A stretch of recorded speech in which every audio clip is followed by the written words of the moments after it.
بسم اللہ الرحمن الرحیم۔ ذکر کس وقت کیا جائے؟ تو دوستو ذکر صبح شام بھی کرنا جائز ہے، چلتے پھرتے بھی کرنا جائز ہے، اٹھتے بیٹھتے بھی کرنا جائز ہے، یہاں تک کہ لیٹے لیٹے بھی ذکر کرنا جائز ہے۔ ذکر کیا کیا جائے؟ تو دوستو سب سے پہلے دعاؤں کو یاد کیا جائے، یعنی سونے کی دعا یاد کی جائے، اٹھنے کی دعا یاد کی جائے، استنجے میں جانے کی دعا یاد کی جائے، استنجے سے نکلنے کی دعا یاد کی جائے، کھانا کھانے کی دعا یاد کی جائے، کھانا کھانے کے بعد کی دعا یاد کی جائے، مسجد میں داخل ہونے کی دعا یاد کی جائے، مسجد سے نکلنے کی دعا یاد کی جائے، قبرستان میں داخل ہونے کی دعا یاد کی جائے۔ تو دوستو سب سے پہلے دعاؤں کو یاد کرنے کا اہتمام کیا جائے۔ دعاؤں کے پڑھنے کا بھی بہت اجر ہے۔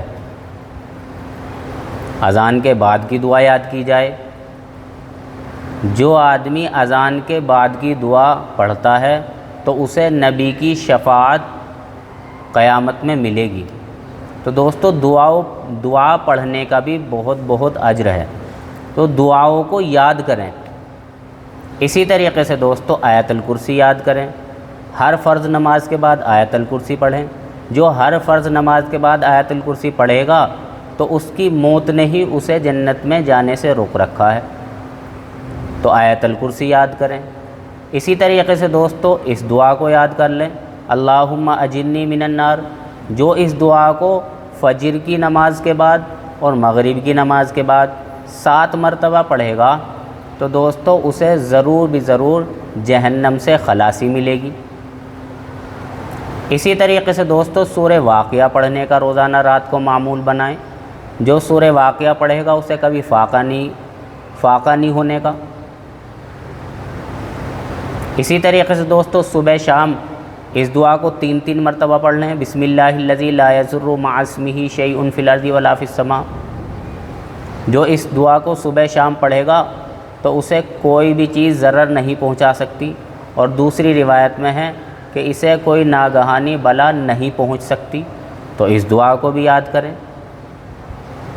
اسی طریقے سے دوستو سورہ یاسین رات کو پڑھنے کا معمول بنائیں۔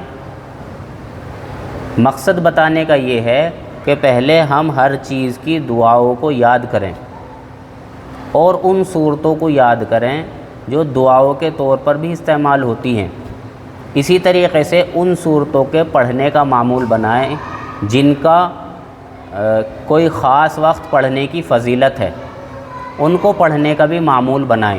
دعا یاد کریں، اسی طریقے سے صورتیں یاد کریں، قرآن کی وہ آیتیں یاد کریں جو دعا کے طور پر پڑھی جاتی ہے۔ اس کے علاوہ بھی کوئی آدمی ذکر کرنا چاہے تو ذکر کر سکتا ہے، درود شریف ہے، تیسرا کلمہ ہے، استغفار ہے، صبح شام آدمی کر لے۔